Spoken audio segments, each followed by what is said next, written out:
Merci Eugénie. Bonjour à tous, bienvenue à notre deuxième cycle de webinaires organisé par Office Eni, mais avec plein de partenaires, avec entre autres l'optimisme. Et donc aujourd'hui, on va écouter Catherine, mais avant de lui donner la parole, je vais laisser la parole à notre directeur Stéphane. Merci Eugénie, bonjour à toutes et à tous. Merci à Catherine effectivement de nous avoir rejoints. Alors c'est vrai que nous sommes très contents d'accueillir Catherine aujourd'hui pour plusieurs raisons que je vais vous dépeindre dans quelques secondes. C'est vrai que nous organisons un deuxième cycle après le premier qui s'est tenu au mois de juillet, qui était effectivement plus axé sur vraiment les aspects un petit peu techniques de l'aménagement des locaux avec ces normes sanitaires. Et là, ce qu'on a voulu faire, si vous voulez, sur ce deuxième cycle, c'est de réunir plein de personnes différentes, des journalistes, des penseurs, des architectes, parce qu'il s'avère que la situation que nous vivons, elle a alors effectivement beaucoup d'aspérités, beaucoup de facettes, et notamment celle du sens, celle de l'humain, celle de ces relations qui sont à retisser. Et je suis très content d'accueillir Catherine aujourd'hui pour plusieurs raisons. D'abord parce que c'est une personne que j'aime beaucoup, sans faire de flagornerie. Elle est survoltée, passionnée, et surtout au-delà de tout ça, et puis elle a une vraie vision. Et c'est surtout quelqu'un que j'apprécie parce qu'elle allie la forme et le fond. Et par les temps qui courent, c'est pas toujours évident. Donc voilà, donc tout ça est dit avec sincérité. Je lui laisse la parole tout de suite et je crois que vous allez tout de suite vous apercevoir pour ceux et celles qui ne la connaissent pas de quoi je parle, parce que c'est vraiment une passionnée. Et bah, Catherine, merci beaucoup, hein, malgré toutes tes sollicitations, de nous avoir rejoints. Eh bien, nous te laissons la parole. Salut. Bonjour à tous. Ravi de participer à cette session. Merci Stéphane pour la petite histoire. Ça fait déjà plusieurs années qu'on se connaît avec Stéphane. Et effectivement, on ne travaille pas du tout sur les… à la base, on aurait pu croire qu'on ne travaillait pas du tout sur les mêmes thématiques. Et finalement, ça se recoupe complètement. Je partage mon écran. Je ne vois pas le chat. Parce que sinon, je me déconcentre et je fais facilement des digressions. Donc, je me connais. Donc, je vais essayer d'aborder aujourd'hui le sujet de la solitude. Il faut savoir que c'est une première que j'en parle un peu comme ça. N'hésitez pas, j'aimerais bien qu'on enrichisse ça ensemble. Après, tu me laisses combien de temps, Stéphane, pour papoter? Oh, écoute, on a prévu 45 minutes en marche. tout, avec présentation et échange. Ok. Voilà, Bon, donc je tu vous as la fais une main. petite présentation d'une petite vingtaine de minutes. Alors, j'ai essayé de mettre quelques slides un peu pour alléger le propos parce qu'on n'est pas dans une période facile. Et pour ceux qui me connaissent, il va y avoir des redites. Je suis désolée, mais je pense que c'est important. Pour ceux qui ne me connaissent pas, en quelques mots, l'optimisme, c'est deux médias. Le premier, un côté B2C. Aujourd'hui, on est suivi par 800 000 personnes. Presque 1 million, régulièrement. Pourquoi c'est important? Parce que l'optimisme nous permet d'avoir un pouls sociétal, c'est-à-dire qu'on demande au travers des différents réseaux sociaux comment les gens vont, tout simplement, qu'est-ce qu'ils sont en train de vivre. Et de fait, on a beaucoup de messages anonymes, qui restent anonymes, mais qui nous permettent d'avoir une sorte de temporalité de la réalité du terrain, sachant qu'en parallèle, on travaille beaucoup avec le monde de l'entreprise. On a l'optimisme.pro qui réfléchit tout simplement à qu'est-ce que la qualité de vie au travail, qu'est-ce que l'entreprise de demain, qu'est-ce que l'engagement, le sens, etc., etc. Et en parallèle, je suis une influenceuse sur LinkedIn, sur Instagram. Donc, pourquoi je vous l'évoque? C'est parce que ce que je vais raconter aujourd'hui ne vient que de ça. C'est-à-dire que c'est juste une vision qui peut être complètement opposable, mais que j'ai simplement envie de vous partager de ce qu'il est en train de se passer aujourd'hui, parce que je m'inquiète. Là, je suis optimiste, mais voilà, je m'inquiète quand même du lien dans la société, parce que le lien, c'est ce qui fait notre humanité, c'est ce qui fait notre solidarité, c'est ce qui fait que nous construisons ensemble la société de demain. Donc, je vais vraiment partir de toute cette remontée terrain, que ce soit grand public, que ce soit professionnel, pour vous faire une synthèse de tout ça. Il faut savoir qu'en parallèle, on est médias. Donc, de fait, on reçoit tous les communiqués de presse de toutes les entreprises, de tout ce qui est en train de se mettre en place, tous les chiffres, les études, etc., etc. Je ne vais pas en citer un spécialement parce que pour moi, toutes les études sont biaisées, mais je vais plutôt aller faire une synthèse un peu de tout ça. Bon, ça, c'est les entreprises avec qui on travaille. Tout ça pour vous dire que l'optimisme qualité de vie au travail, il y en a absolument partout. Je vais revenir sur cette étude que j'ai reçue aujourd'hui, en l'occurrence, qui est une étude de l'OMS. Alors, l'OMS, on y croit, on n'y croit pas. Ça, c'est les convictions de chacun. Ceci étant dit, ils expliquent que la pandémie du coronavirus a perturbé ou interrompu les services essentiels de la santé mentale dans 93% des pays du monde. Et donc, la France, donc, ça veut dire que la détresse psychique va augmenter pour tout le monde. C'est pas très, très optimiste.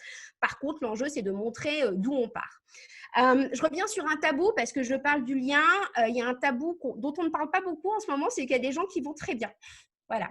On reçoit des messages de gens qui sont absolument ravis de la situation, même s'ils sont hyper angoissés, s'ils sont hyper stressés parce que ils ne savent pas de quoi demain va être fait, si leur entreprise va leur donner du job ou pas. Mais il y a des gens qui vivent le sentiment de solitude qu'on peut avoir actuel très très bien, qui l'ont bien apprivoisé, qui sont heureux de rester chez eux, s'ils sont en télétravail, voilà pour cela, et s'ils sont au travail, qui se disent c'est la période qu'on est en train de vivre est une formidable opportunité de changement à notre société de demain, et je vais voir cette angoisse qui est quand même palpable, de façon positive et optimiste, parce qu'il fallait qu'on passe par le chaos. C'est ce qu'on dit très, très souvent. Vous savez, en philosophie, je ne sais pas quel philosophe tu vas faire intervenir, mais souvent on dit ça. Il faut passer par le chaos derrière pour pouvoir se reconstruire, etc., etc. Donc, revenons là-dessus, c'est tout le monde ne va pas bien. On va commencer à le dire parce que ceux qui vont bien ont presque peur de le dire, tellement ça devient indécent dans notre époque. Pourquoi la solitude? Pourquoi est-ce qu'aujourd'hui, ce sentiment de solitude, moi, c'est quelque chose, c'est un sujet qui, je pense, est très, très important. C'est parce qu'aujourd'hui, il n'y a plus aucune identification par personne à quelque chose de connu. Je m'explique. Autrefois, et j'en avais parlé pendant le confinement d'ailleurs de ça, autrefois, on était plus ou moins homogène avec ses collègues. Vous voyez, on faisait plus ou moins le même job, on avait plus ou moins le même niveau, on était plus ou moins homogène avec ses voisins aussi, parce que si on vit dans le même périmètre, c'est qu'on a plus ou moins les mêmes moyens, etc., etc. Aujourd'hui, la solitude, elle est en train de gagner tout le monde. Parce qu'on peut vivre avec quelqu'un et ce quelqu'un, lui, il est au télétravail, moi, je suis au boulot. Normalement, on vit plus ou moins la même vie, mais là, nos vies, elles sont complètement différentes. La solitude, elle peut aussi s'exprimer par des convictions complètement différentes. Aujourd'hui, disons-le, il y a un manque de confiance dans la société avec un grand S. On ne sait plus qui croire. On ne sait pas, vous regardez les confinements, les engueulades sur le confinement, le déconfinement, le reconfinement, regardez les engueulades sur le vaccin, sur etc., etc. Et on devient tous très, très seuls avec nos croyances et avec nos vies. Parce que même notre compagnon, notre compagne ne va pas avoir forcément les mêmes convictions que soi. Tu vas devenir perché parce que tu penses ceci ou cela.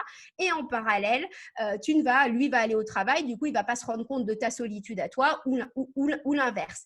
La solitude, c'est ça, c'est le fait de se dire « Ah là là, j'ai plus aucun interlocuteur, j'ai personne qui vit la même chose que moi » et ça, on n'a pas eu l'habitude. On a toujours été dans des classes plus ou moins homogènes, on a toujours vécu des parcours où on savait se rattacher à l'entourage. Là, c'est plus possible. Deuxième point, on est plongé dans nos algorithmes. Je ne vais pas en parler, j'en parle suffisamment souvent. On ne voit que la réalité qu'on veut voir. Plus on clique sur des articles anxiogènes, plus on voit ça. Moins on clique sur des articles anxiogènes, plus on se dit que les choses vont bien. En fait, globalement, j'aime bien parce qu'il y a une sorte de phrase qui est la BFMisation du monde et de l'actualité. Avec ce qui passe, soit on regarde ça, et avec ce paradoxe que là, on commence à en avoir marre. L'article plus, c'est l'article sur les spaghettis. Enfin, sur les pâtes préférées des Français. Donc ça, à gauche, vous avez tout ce qui passait en ce moment dans vos feeds d'informations. À droite, ce que vous avez envie de lire. Je le dis, je l'évoque parce que ça montre quand même qu'on est à saturation, quoi qu'il advienne. Le lien, c'est un sujet central. Pourquoi? Et ça, je me répète, ça, on en parle beaucoup quand on travaille un peu dans tout ce qui est innovation. Netflix plus Uber Eats égale le fait qu'on reste chez soi à manger. Ça, c'est intéressant parce que, par exemple, à Los Angeles, aujourd'hui, il n'y a plus personne dans les centres commerciaux. Je ne dis pas il n'y a plus personne, il y a quand même du monde encore. Je ne dis pas que ça me traumatise, faut être clair. Ceci étant dit, ça veut dire qu'on est dans une société globale, hors coronavirus, hors Covid, etc., qui est en train de s'enfermer chez elle, qui est en train de perdre le fondement de l'humanité qui est le lien, et je reviendrai après dessus, avec une sorte d'innovation qui ne va pas forcément dans le bon sens, parce que Netflix, Uber Eats, tout le monde trouve que c'est des innovations incroyables, ça l'est en soi. Par contre, l'innovation, est-ce qu'elle est bonne ou pas pour notre lien, pour notre humanité? Quid de la réflexion à ce sujet-là? Mais est-ce qu'on est prêt à aller en marche arrière? Pas forcément. Avec en plus l'innovation, je vous montre ce que c'est que l'innovation aujourd'hui. Je donne toujours cet exemple un peu couillon. C'est en Sud-Amérique où il y a marqué « Il vous reste 48 minutes de voiture ». Burger King vous livre à votre voiture. C'est ça l'innovation. C'est-à-dire qu'aujourd'hui, on va dans le sens de plus en plus… vous me voyez, c'est bon. On va je ne voyais pas bouger, du coup, je me posais la question. On va dans le sens d'une innovation qui, à la limite, s'en fout du lien dans la société et s'en fout de ce qui rend les gens heureux. Je mets toujours cette petite slide parce que moi, je l'aime bien. Parce qu'elle montre en fait qu'on est d'un naturel solitaire et il y a eu une étude qui a été l'étude la plus longue réalisée au monde qui porte sur 724 hommes qui demandent en fait sur leur parcours de vie, c'est sur tout un parcours de vie. Aujourd'hui, ils s'intéressent au parcours de vie de leurs enfants qui posent la question qu'est-ce qui vous a rendu heureux en fait, qu'est-ce qui cherche les déterminants de ce qui rend les gens heureux. Alors naturellement, on se dit c'est avoir des enfants, on se dit que c'est avoir un job épanouissant, que c'est avoir une maison, une voiture, en fonction de nos croyances. En l'occurrence, il a été prouvé que ce qui rend les gens heureux, c'est la qualité de leurs interactions sociales. C'est la qualité du lien. Donc, pour être heureux, pour avoir une humanité globalement heureuse, il faut une humanité dans laquelle le lien soit un des fondements et c'est pour ça que je vous le dis, cherchez à stimuler vos interactions sociales. Alors aujourd'hui, oui, peut-être elles vont être digitales, elles vont être masquées, etc., etc. Par contre, le fondement de l'humanité, c'est ça qui rend les gens heureux. Alors, comment on renforce le lien ? Je vais un peu revenir là-dessus. On a des nouveaux défis dans le monde de l'entreprise. Aujourd'hui, le management… globalement, il n'est pas du tout formé à ça. Il faut quand même le dire. Vous pouvez le vivre dans vos entreprises, du micromanagement, etc., etc. Aujourd'hui, il y a quelque chose de très nouveau, c'est qu'on est entre du télétravail et du non-télétravail, ça change du jour au lendemain. Moi, j'avais une conférence aujourd'hui, ce soir, elle a été reportée en digital, quasiment du jour au lendemain, et c'est normal parce qu'on est dans une sorte de sentiment d'insécurité. On ne sait pas de quoi demain va être fait. Sauf que, de fait, ça demande aux managers une autre gestion de l'espace. Vous voyez, on n'est plus, on voit plus l'autre. Ça demande aux managers une gestion différente du temps parce qu'on ne contrôle plus, on ne se rend plus compte de la quantité de travail qu'on demande à l'autre et un problème d'autorité. Parce que l'autorité au téléphone, en digital ou même en réel, elle en a pris un coup. Il faut quand même le dire d'un point de vue global parce que on s'est parfois rendu compte qu'ils n'étaient pas tout à fait très utiles, certains managers, pendant le confinement, que tout d'un coup, la société, elle a tourné avec des infirmières qui finalement court-circuitaient les trucs classiques parce que fallait sauver des vies, etc., etc. Donc, de fait, il y a un nouveau paradigme qui est en train de se décider avec le management. Avec un truc très caractéristique, on en parlait avec Olivier Sibony sur les biais cognitifs. Le management, on a l'impression que c'est de la pratique. Vous voyez, c'est du bon sens et que ça ne s'apprend pas. Ah si, ça s'apprend. Et surtout du management à distance, du management en contexte instable comme ça s'apprend et les managers ne sont pas formés. Donc souvent, on fait porter la responsabilité du fait qu'il y a un manque de lien dans l'entreprise, etc. sur ces managers. En même temps, attendez, on est en train de leur changer tout ce qu'ils n'ont jamais appris à l'école. Donc, oui, ils savent pas faire. Avec tout un tas de nouvelles problématiques qui sont en train d'arriver dans notre société globale ou dans nos entreprises. C'est la problématique de comment on écoute l'autre. J'ai vu Christophe tout à l'heure qui est intervenu. On parlait du burn-out, par exemple. Un burn-out, généralement, on est dans le déni quand on est en train d'en faire un. Aujourd'hui, les managers, ils ont du mal à gérer la dose de travail qu'ils donnent à leurs équipes. Donc, des burn-out, il y en aura. Il y en aura sûrement beaucoup parce que, comme le disait, comme je l'évoquais au tout démarrage, l'OMS, ils disent que la santé mentale n'est plus prise en compte, donc il y a moins d'accompagnement, etc., etc. Et comment on gère l'écoute, comment on gère le non-dit, comment on fait en sorte d'entendre les salariés qui ne vont pas être sur site ou les salariés qui sont là un jour flottant, etc., etc. C'est très complexe. Donc ça, c'est un nouveau sujet. La prise de décision collective quand on est à distance, c'est quelque chose, je ne sais pas si vous l'avez vécu, qui est très, très complexe. Et la gestion des conflits, c'est la même chose parce qu'on est dans des relations one-to-one où le micromanager tombe sur son salarié qui est tout seul et il n'a plus la pause à café, il n'a plus la machine à café pour aller se décharger. Et ça, c'est valable en télétravail ou au travail. Nous, on a pas mal d'entreprises où ils ont enlevé les machines à café. Donc, les sas de décompression, on les a enlevés parce que c'est pas Covid-friendly. Évidemment, pour toutes ces problématiques, comme tout le temps, on a d'abord cherché des outils digitaux. Il y en a plein. Il y en a plein qui sont ceux qu'on connaissait déjà, qu'on utilisait peut-être avant. Donc, le design thinking, qui est cette technique pour inventer ensemble. Bon, on l'a digitalisé, Clap l'a fait. J'évoque aussi, il y a de la gamification qui est rentrée en jeu pour acculturer, pour passer des valeurs que vont être, par exemple, Urban Gaming et Eagle Teams Building. Pour l'écoute, il y a évidemment des solutions comme Bluenov, mais ça, on va dire que j'ai presque envie de vous dire, je ne vais pas vous les évoquer ici, parce que c'est des pansements à court terme. Et ça, vous trouverez ça, vous taperez quelle que soit votre problématique sur Google, vous verrez tout un tas de startups qui essaient de répondre à ces questions pour gérer un peu mieux le lien. Ceci étant dit, moi j'ai envie de revenir sur, sans arrêt, on me dit mais comment je gère du lien dans mon entreprise, comment je fais pour que mes collègues se sentent investis, pour qu'ils ne se sentent pas seuls, etc. etc. Et j'ai envie de vous dire, c'est un peu triste à dire, hein, mais c'est que jusque-là, vous avez demandé à vos salariés, limite presque de se la fermer pendant des années. Et notre système éducatif demande un peu ça. Hein. On réplique, on réplique ce qu'on a appris. Et de fait, le salarié est devenu presque passif. Il est devenu consommateur de son entreprise. Il attend de son entreprise une sorte de stabilité. Et il se dit, mais attendez, moi, c'est le rôle de mon entreprise de me payer. Voilà, c'est pas mon souci. Moi, je fais mon job. De toute façon, on m'a jamais demandé mon avis. Du coup, je vais faire ça. Et le salarié qui est dans une forme de CDI en France, il a un peu ce côté. De toute façon, on m'a jamais demandé mon avis. Pourquoi je le donnerais aujourd'hui?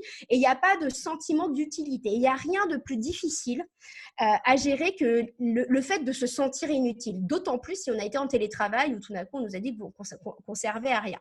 Donc, du coup, l'enjeu, c'est de sortir justement de ce micromanagement que j'évoquais juste avant.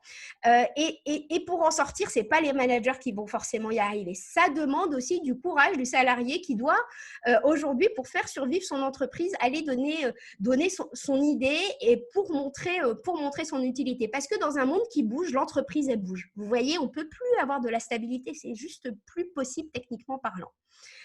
Cette notion de tous indispensables, je crois que j'en avais parlé aussi, le fait que le QI d'un groupe est toujours supérieur au QI du mec le plus intelligent ou de la nana la plus intelligente du groupe, que ce QI d'un groupe, il est évidemment fonction des liens les uns avec les autres et qu'il est fonction de la différence entre nous tous, qu'il est fonction de la diversité du groupe, des horizons d'où on vient, de la mixité, etc., etc. Demain, le lien, en fait, pour se sentir unis, on va dire, alors qu'on se sent tout seul, mais pour se sentir uni avec ses collègues et avec son entreprise, il faut se rappeler qu'on est indispensable. Et ça, aucun manager n'arrivera à vous le montrer aujourd'hui. Eux-mêmes se demandent s'ils sont indispensables ou pas. Donc, il y a des sortes de serpents qui se mordent la queue. Mais c'est pour ça que je veux vraiment, vraiment vous le dire. Il faut que chacun, dans son entreprise, se sente indispensable. Qu'on soit assistante, on est en train de gérer tout un tas de problèmes, de dégommer des problèmes en interne d'ego entre les uns et les autres. Qu'on soit patron, on se dit, merde, comment je vais réussir à payer mes salariés demain? Qu'on soit commerciaux, on participe en fait à gagner du pognon pour faire vivre les autres. Et en fait, ce sentiment d'utilité, ce sentiment de goût de l'autre, en fait, une entreprise ne tourne pas qu'avec des commerciaux, qu'avec un patron, qu'avec des assistantes, en fait. Et on est tous indispensables et c'est là qu'on va chercher du lien. Et ça commence par soi-même de se dire, mais attends, moi, je suis indispensable. L'entreprise a passé sa vie à t'expliquer que tu étais interchangeable. Voilà, parce que c'était dangereux. Si toi, tu devenais indispensable dans ton entreprise, et bien évidemment, on allait te demander, tu pouvais demander une augmentation de 10 000 balles tous les mois parce que tu es indispensable, on te l'a dit. Du coup, l'entreprise fait souvent croire aux gens qui ne sont pas indispensables. Et là, l'enjeu, c'est de faire un peu marche arrière. Deuxième point, je le dis très souvent, je pense que je l'avais évoqué la dernière fois, c'est se rappeler de ce que c'est que le travail. Le travail, c'est gagner du pognon, on est d'accord, mais c'est grandir. C'est-à-dire que le lien, il est avec les autres, mais il est aussi avec soi-même. Quand on va au boulot, on sort de sa zone de confort. Quand on est mis un jour en télétravail, un autre jour pas en télétravail, quand on ne sait pas de quoi demain va être fait, on apprend à gérer un truc, c'est l'incertitude qu'on n'a jamais appris à gérer. Et là, la période qu'on est en train de vivre, elle nous fait grandir. Que ce soit qu'on ait un boss qui soit toxique, mais un petit manager, machin, ou qu'on ait une entreprise absolument géniale parce qu'on vend du gel hydroalcoolique en ce moment qui explose, quoi qu'il advienne, l'entreprise, ça fait grandir. Et ça, il faut s'en rappeler parce que ça nous fait sortir de notre zone de confort. Alors, je ne dis pas que ce ne soit pas un peu violent, on est d'accord. Par contre, on grandit et l'être humain est fait pour grandir et pour apprendre des choses. De fait, ne jamais oublier le fait que en ce moment, on est tous en train de grandir et que c'est aussi parce que sinon, on est en train de larver devant la télé. C'est la composante sociale. Donc, c'est pour ça que le lien rentre ici. Le fait d'aller au boulot, ça vous permet de rencontrer des gens qui sont complètement différents de vous. Ça permet de vous rendre compte que ce n'est pas parce qu'on est fan d'un groupe de musique, qu'on est fan de Johnny et que l'autre est fan de Sylvie Vartan, qu'on ne peut pas s'entendre, etc., etc. C'est ça qui fait la beauté de notre société. Et c'est pour ça qu'il faut vraiment en télétravail ou globalement dans notre société, travailler cette composante sociale, c'est ça qui fait notre humanité. Et la composante sociétale, c'est je participe à plus grand que moi.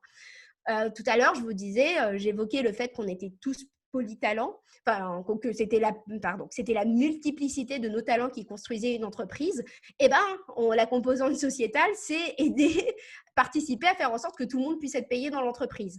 La composante sociétale, c'est, quelle que soit l'entreprise dans laquelle on travaille, aider des gens à se déplacer, aider des gens, faciliter leur travail, enfin, que sais-je, c'est de se dire, si personne ne va me le dire, moi, le sentiment de solitude, il va être exacerbé si j'ai l'impression, en plus, de servir à rien.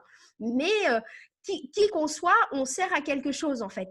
Surtout si on est employé, ça veut bien dire qu'on a une utilité. Travailler la confiance, j'en parlais, j'ai fait une sorte de buzz avec ce truc-là cette semaine. Je disais, aujourd'hui, le problème, c'est que les salariés, ils ne comprennent pas pourquoi on ferme les bars, pourquoi on leur demande d'aller sur site. Il y a à peu près 10%, là, selon les dernières études. Moi, je trouve ça absolument incroyable, seulement 10% de télétravailleurs. Il y a, en l'occurrence, du coup, on déporte ça sur une direction qui ne fait pas confiance. Et puis, du coup, on se dit, on est complètement tout seul. J'ai plus confiance en personne. Tout à l'heure, je parlais de la confiance globale dans les médecins, dans les politiques, etc. En plus, on n'a plus confiance dans son entreprise parce que l'entreprise nous fait revenir sur site. Et au-delà de ça, donc j'en ai papoté avec beaucoup de DRH qui, je pense, eux aussi sont en souffrance. Je ne sais pas s'il y a des DRH qui nous regardent, mais là, vraiment, je compatis parce qu'il y a tout un tas d'entreprises dans lesquelles on est en train d'essayer et ça, vous le savez peut-être pas en tant que salarié parce qu'on ne vous le dit pas, tout simplement, c'est qu'il y a pas mal d'entreprises qui sont en train d'essayer de re-signer des accords, en fait, pour le télétravail, pour faire en sorte que les salariés télétravaillent, mais les syndicats, enfin, le temps que syndicats et patronat se mettent d'accord, c'est compliqué.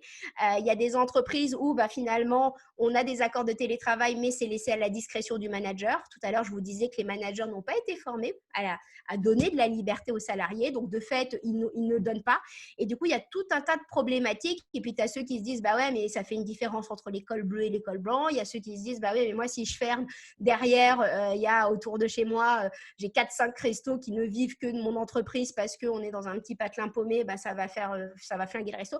Bon, bref, c'est très, très compliqué cette question du télétravail parce que ce n'est pas qu'une question du télétravail. Ceci étant dit, il y a quand même une sorte de manque de confiance qui est latent. Et l'enjeu, si vous voyez que vous vous sentez un peu tout seul là-dedans en vous disant « mais j'ai plus confiance en personne », allez chercher la raison pour laquelle vous ne faites pas de télétravail. Si c'est votre micromanager, peut-être allez le dire, allez l'évoquer parce qu'à un moment donné, c'est aussi de la responsabilité de l'entreprise de préserver le système de santé. Alors oui, on choisit, est-ce qu'on préserve le manager qui a peur de travailler autrement? Est-ce qu'on préserve le resto d'à côté ou est-ce qu'on préserve le système de santé? Moi, je n'ai pas d'avis. Moi, toutes mes équipes sont depuis longtemps de toute façon en télétravail, mais tout est allé chercher là-dedans et posez-vous la question, vous avez une responsabilité, vous avez votre part. Il y a les entreprises qui mettent en place, évidemment, alors on peut se dire, qu'est-ce que peut faire l'entreprise là, qui met en place plein d'actions, des formations, des outils digitaux, comme je parlais tout à l'heure, des cadeaux, des conférences. Alors ça reste des outils qui sont intéressants. Nous, on le voit parce que c'est au quotidien, on a ça sur la boutique. Donc, on voit que de plus en plus de managers, de temps en temps, achètent ça pour 8 personnes dans leurs équipes et que c'est même pas l'entreprise qui le fait, c'est le manager lui-même sur ses deniers personnels. En fait, il ne va pas attendre parce qu'il se rend compte qu'il y a besoin de recréer un peu un sentiment de remerciement envers ses équipes qu'il ne voit pas ou qu'il voit et qui sont hyper stressés de venir bosser parce que non en télétravail. Le lien, c'est une question de responsabilité individuelle. Les équipes sont les plus à même de trouver des solutions. En l'occurrence, moi, je vais vous donner quelques exemples de comment on a renoué du lien. Moi, je ne peux pas appeler, je pense que Stéphane, tu es pareil que moi, tu ne peux pas appeler tous tes collaborateurs tous les jours, les uns après les autres, sinon tu y passes ta journée. En plus, vous le voyez, je suis bavarde, il ne me reste plus que 2 slides, vous en faites pas. On peut pas, nous, en tant que patron, manager ou employé, gérer, appeler tout le monde dans son équipe. Du coup, moi, les équipes se sont mises à faire ça. Elles allument Zoom pour travailler ensemble. Du coup, de temps en temps, elles se font des petites blagues. Ça leur donne une présence parce que moi, elles sont quasiment tous, ils n'ont pas leur conjoint qui est en télétravail, donc ils se sentent seuls au fil de la journée. Ils s'auto-appellent entre eux, se disent bonjour le matin. Vous voyez, on a ces outils de partage, les Teams, les machins, qui permettent de dire bonjour parce que ça monte, ça te donne une temporalité. Tout à l'heure, je parlais de la gestion de l'espace, la gestion du temps. Et tout le monde, ils se sont mis à dire bonjour tous les matins. Il y a un thread anti-coronavirus, il y a les threads blagues. Ils vont aux conférences en ligne et pourtant, tout le monde fatigue. Et nous, on est habitué au télétravail. On est habitué à l'instabilité parce que l'avantage, c'est que quand tu es start-upper, moi, je ne suis même pas start-upeuse, mais quand tu travailles dans une petite boîte où depuis 5 ans, tu es en train d'essayer d'expliquer que le bien-être en entreprise, que l'optimisme, c'est quelque chose de fondamental, tu sais que demain, tu ne sais pas à quoi ça va ressembler, quoi qu'il advienne. Et du coup, on sait pourtant gérer l'instabilité. Et bien pourtant, autant vous le dire, mes équipes, elles fatiguent. Et elles sont hyper formées, c'est-à-dire qu'on fait intervenir, à cause de l'optimisme, on fait intervenir des experts de la santé visuelle. On passe en temps normal 7h30 par jour devant un ordinateur. Je ne vous raconte même pas en ce moment comment tes yeux ils se flinguent en fait. On est en train de flinguer le capital yeux de tout le monde. Voilà, c'est ce qui se passe parce que, et puis moi je leur dis, on s'appelle par exemple en allant marcher. Enfin, on fait tout un tas de petites choses pour essayer de gérer du lien et pourtant on est quand même crevé, on se sent quand même seul parce qu'on a beau rassurer les uns et les autres, de toute façon ça va toucher de l'angoisse personnelle, ça va toucher qui je suis, ça va toucher est-ce que j'ai confiance en l'avenir, etc. etc. Donc je le dis parce qu'on devrait être les mieux servis, hein. On est entouré de préventeurs, de prévention des risques, etc. Et pourtant on fatigue et toute l'équipe fatigue. Du coup, tout ça pour vous dire, quand on parle de lien, en permanence, je vois des RH qui viennent me voir en me disant comment est-ce que je mets du lien. En fait, c'est pas, il y a du patch, mais en fait, c'est une culture d'entreprise. Et la culture d'entreprise, c'est la somme des individualités. Ça passe par une responsabilisation individuelle de chacun. Ça passe par le fait d'accompagner les équipes, de leur expliquer, de leur dire, alors attendez, face à l'actualité, vous gérez comme ça. Face à demain, pourquoi est-ce que je vous mets tout en télétravail? Allez, donnez-moi vos bonnes idées.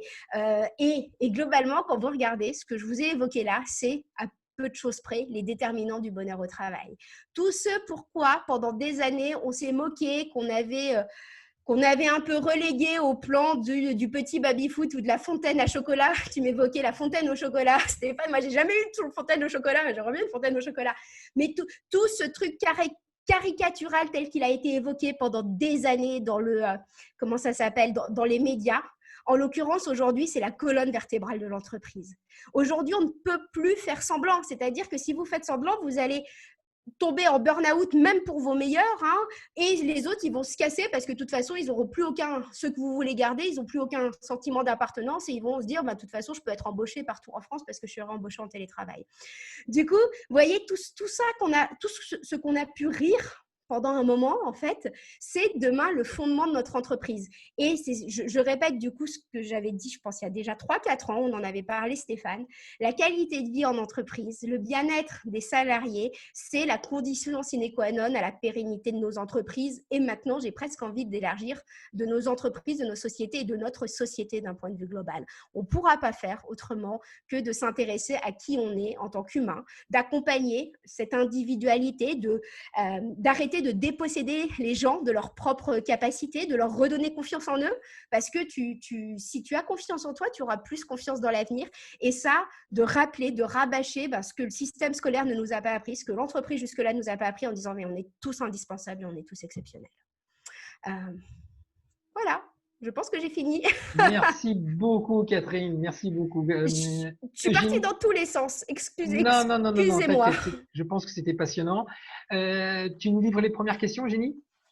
Alors oui, on a eu pas mal de commentaires et de questions. Alors dans les commentaires, il y a Aude qui a commencé en parlant de la contribution à quelque chose de plus grand qui est très important par rapport à ce que tu disais. Mais Ouais. c'est pas toujours facile de mesurer notre niveau de contribution. Alors, en fait, c'est ça qu'on a oublié. C'est pour ça que je disais, pour moi, l'entreprise a presque dépossédé les salariés de leur propre force. Et on se dit qu'on n'est pas très, très utile. Mais où qu'on bosse, on ne mesure pas son importance.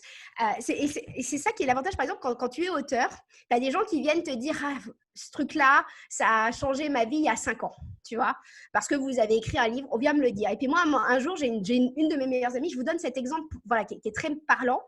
Elle me dit, moi, ça ne sert à rien ce que je fais dans mon entreprise. C'est vrai, elle bosse dans une entreprise, franchement, elle a le pire job où tu te dis que limite son job, il est toxique. Mais je lui ai dit, mais attends, si tu n'étais pas passé dans ma vie, je n'aurais pas écrit ce livre.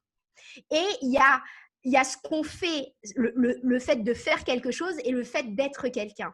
Et ça, le fait d'être quelqu'un, j'ai envie de vous dire, toute personne a une contribution forcément positive sur quelqu'un. À part d'être quelqu'un d'hyper toxique, l'être qu'on est, on a forcément une contribution voilà, sur son plus grand que soi. Et dans son entreprise, j'ai presque envie de vous dire, le simple fait de continuer à faire vivre une entreprise qui peut financer des gens qui sont peut-être en galère si jamais ils perdent leur job, ça aussi, vous voyez, c'est dans toutes les entreprises. Alors, merci beaucoup. On a maintenant Isabelle qui demande pour les indépendants dans cette période, quel repère trouver, parce que tu parles beaucoup des employés, donc... Les autres indépendants, tu vois. La réalité, c'est que l'indépendance, ça marque encore plus la solitude. Et c'est vrai que si on est indépendant depuis pas longtemps, c'est très complexe. Aller dans des groupes de parole, c'est un peu bizarre à dire, hein, mais aller sur des forums d'entrepreneurs, suivez sur Instagram des gens qui sont autonomes, ça permet de faire du lien et de voir des gens qui ont à peu près la même vie que vous en ce moment.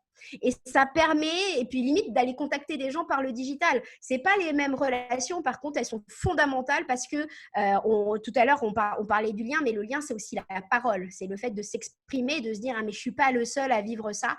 Du coup, vraiment, aller trouver sur Instagram, sur LinkedIn, des gens qui sont comme vous parce qu'ils partageront à peu de choses près les mêmes problématiques que vous. Et puis, toujours continuer à s'inspirer, c'est important. Et par rapport par contre, là, je suis en train de vous parler du lien. Je ne suis pas en train de vous parler de l'angoisse. Voilà. Il y a toujours cette angoisse qui est inhérente à chacun. Quand on est patron d'entreprise ou quand on est indépendant, c'est la même chose. On doit aller chercher du pognon pour faire vivre des gens. Donc, soit c'est plusieurs personnes, soit c'est soi-même. Du coup, il y aura toujours des gens qui comprendront ce qu'on est en train de vivre et par contre vraiment aller parler avec je pense à parler avec des gens qui ont à peu près les mêmes problématiques, c'est fondamental parce que souvent l'entourage ne comprend pas quand on est indépendant de toute façon et en plus comme toi tu es chez toi entre guillemets donc tu peux aller à la poste dans la journée, non, j'ai quand même un job, j'ai quand même des missions à trouver, donc c'est vraiment et seuls ceux qui sont pareils peuvent comprendre. Merci beaucoup. Alors, on avait une autre intervention de Marie qui dit « On est tous vulnérables. Jusqu'ici, seules les personnes en situation de handicap étaient considérées ainsi. » C'est vrai, c'est très joli. Ça me fait des frissons, je trouve ça très très joli. Ça remet peut-être justement chacun, ça redonne peut-être un coup alors je suis pas allée sur ce sujet, mais ça redonne un peu un coup d'humilité à chacun. Mais tu as ceux qui n'ont pas compris qu'ils étaient vulnérables. Tu as quand même des managers qui n'ont pas compris, qui veulent faire exactement comme avant parce que se mettre face à sa propre vulnérabilité, c'est très compliqué. D'ailleurs, tu regardes, c'est ceux qui étaient impatients de sortir de chez eux parce que pas capables de réfléchir pas envie de rester face à soi-même dans un miroir. Et tout le monde n'a pas compris encore qu'on est tous vulnérables. C'est ça qui est assez intéressant et tu l'as encore moins compris dans certaines entreprises où depuis des années, tu es financé grassement par des investisseurs et tu te dis que tu n'es pas en danger toi-même. Donc, tout le monde ne l'a pas encore compris. Ceux qui l'ont plus compris, évidemment, c'est les entrepreneurs, mais enfin, la vulnérabilité de l'entrepreneur a toujours existé. Tu le sais que voilà. La vulnérabilité des hypersensibles, la vulnérabilité des handicaps. Mais c'est vrai que ça renvoie à de l'humilité. Faut être clair. super, merci beaucoup. Et alors, après ça, on a Christophe qui nous a partagé avec nous le lien Brené Brown. de l'entreprise dont tu avais parlé. Ah, Et bah, il vient de présenter, de partager le TED Talk sur la vulnérabilité, qui est absolument incroyable en fait. C'était sur la vulnérabilité. Merci beaucoup Christophe, hein, on adore, continue de partager. Tu fais mon travail pour moi, c'est nickel. Alors après on avait, ouais, donc il y a Jlul, je sais pas comment tu prononces ça, mais d'où l'importance de dire aux gens en quoi ils sont importants pour nous par rapport à ce que tu avais dit juste avant. Martine, ouais, donne la version optimiste d'être un indépendant. On ne vit pas en... Mais il faut bien se rendre, il faut aussi bien se rendre compte que tu as des managers qui jamais ne le diront. Parce qu'ils n'ont pas grandi comme ça, parce que pour eux, dire merci est compliqué, et que si tu attends le remerciement de ton manager, de temps en temps, tu peux attendre toute ta vie, en fait. Du coup, l'enjeu, c'est bien de se dire soi-même qu'on est indispensable. Ça paraît très égotique hein, de dire ça, et puis j'ai envie de te dire, tu as des jours où tu te dis que tu sers franchement à rien. Voilà. Mais toi, quand tu te dis que tu peux le dire, bon, bah dis-le surtout.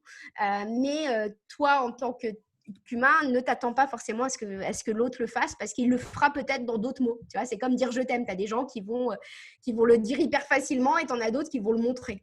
Et ça va être à peu près la même chose avec le remerciement. C'est joli.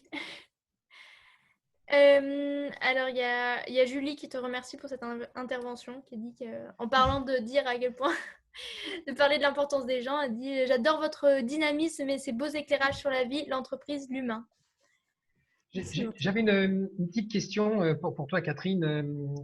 Effectivement, la caractéristique de cette crise, c'est qu'elle a mis à jour beaucoup de choses latentes, comme le e-commerce. Ça a accéléré effectivement beaucoup de tendances.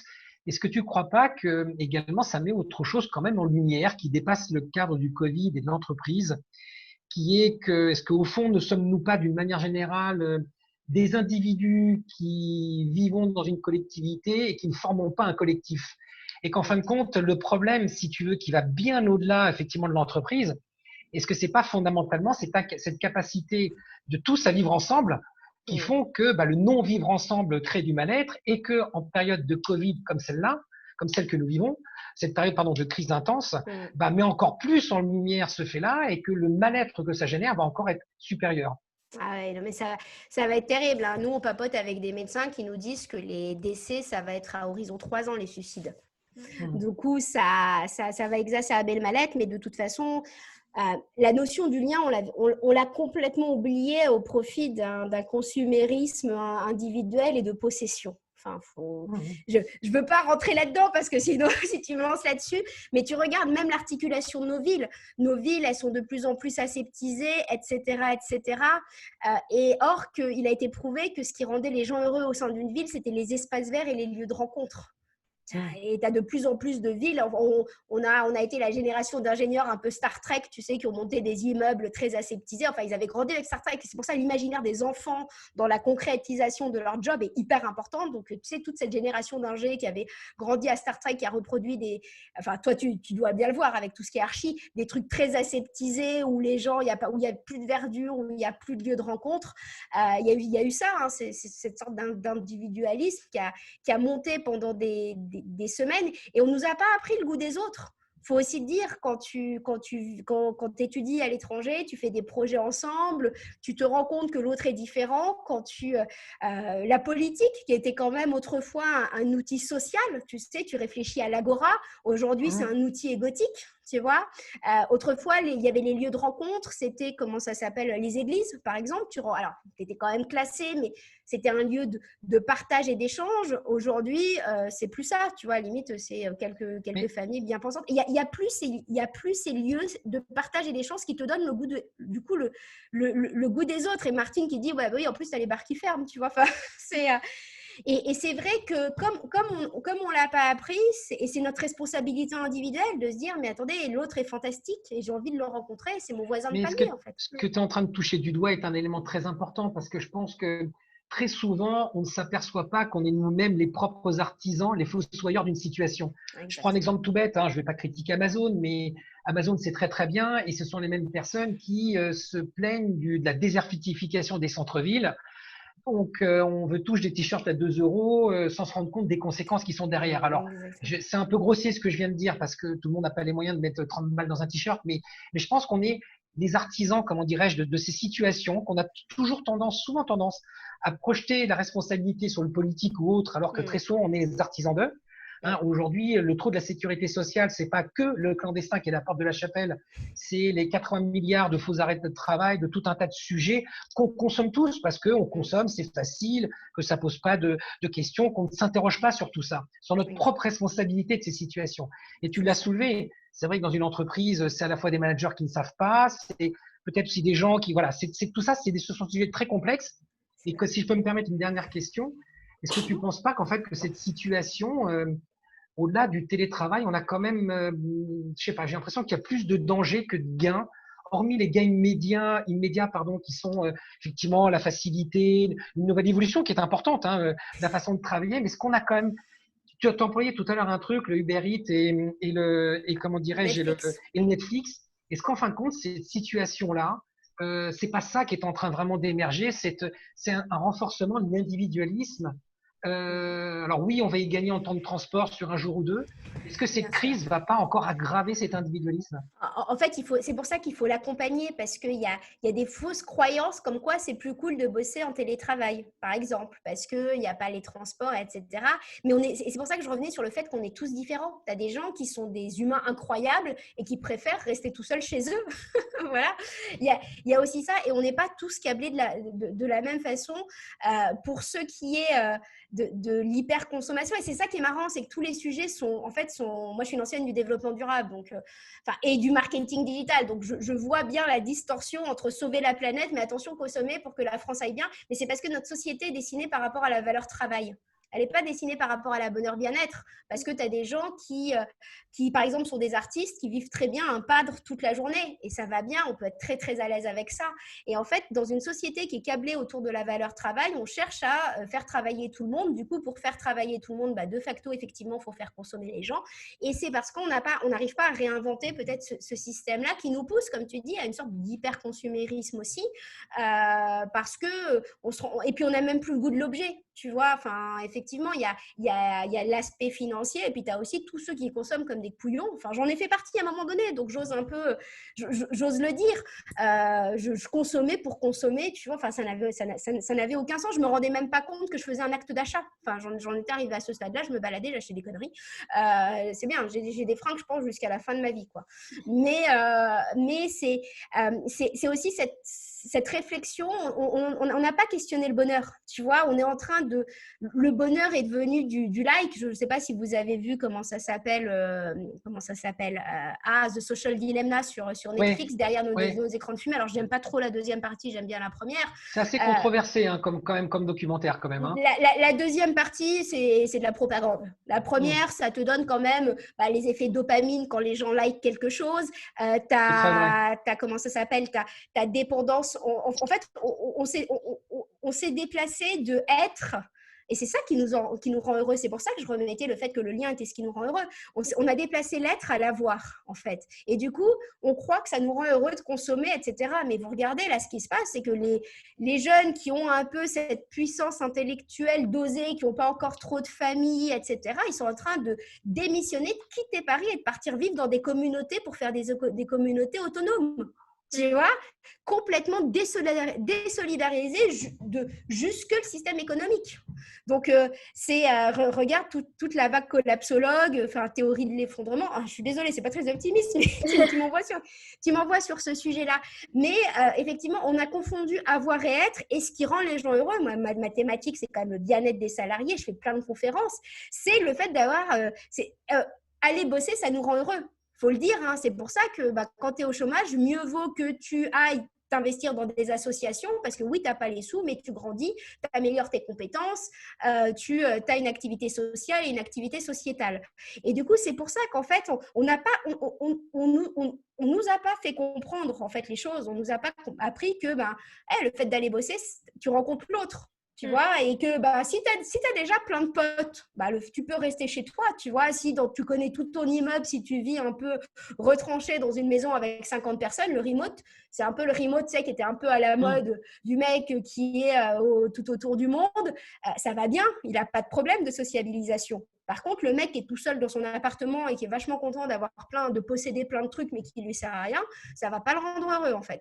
Et ça, c'est qu'on n'a pas appris ce que c'était que le bien-être. C'est pour ça que moi, j'en parle beaucoup, beaucoup dans les conférences, pour dire aux gens, le fait d'aller bosser, ça peut vous rendre heureux. N'oubliez pas que si vous enlevez ça, derrière, va falloir, c'est la même chose que quand tu deviens végane, tu vois, faut te rajouter tes protéines, tu vois. Mais comme on n'a pas appris tout ça à l'école, comme on a déplacé ce qu'était le bonheur, en fait. On ne nous a pas appris ce que c'était parce qu'il y a la pub, il y a le marketing. Alors ça, c'est d'autres questions, mais je ne vais pas… si je commence à parler de ça… malheureusement, on arrive déjà, on a dépassé un peu le temps, mais ouais, super intéressant. Merci beaucoup, Catherine, pour tout, pour cette présentation vraiment superbe. Et on va peut-être faire le petit mot de la fin. Stéphane, tu veux… Moi, je serais preneuse d'une petite demande. Suite à cette conférence, je suis en train de benchmarker tous les outils de lien que vous avez, trouvés. Ceux que je n'ai pas abordés, c'est-à-dire tous les outils digitaux. Parce que je pense que ça pourrait être important, à mon avis, de les partager les uns avec les autres. Mais par contre, voilà, je ne veux surtout pas dire qu'il n'y a que ça pour créer du lien. Ça marche. Je vais laisser le petit mot de conclusion à Catherine. Je vais en faire un seul pour vous remercier d'abord toutes et tous de nous avoir consacré du temps, pour remercier Eugénie pour ses qualités d'organisatrice et pour son accompagnement au quotidien. On vous rejoint, rejoignez-nous. Voilà, il y a encore plein de webinaires de prévus là au cours des 3 prochaines semaines avec plein de sujets. Je crois que, je sais pas, Eugénie, si tu as remis le lien, peut-être rapidement. J'avais Et déjà puis je le remets. Et puis forcément, je laisse le mot de conclusion à ma copine.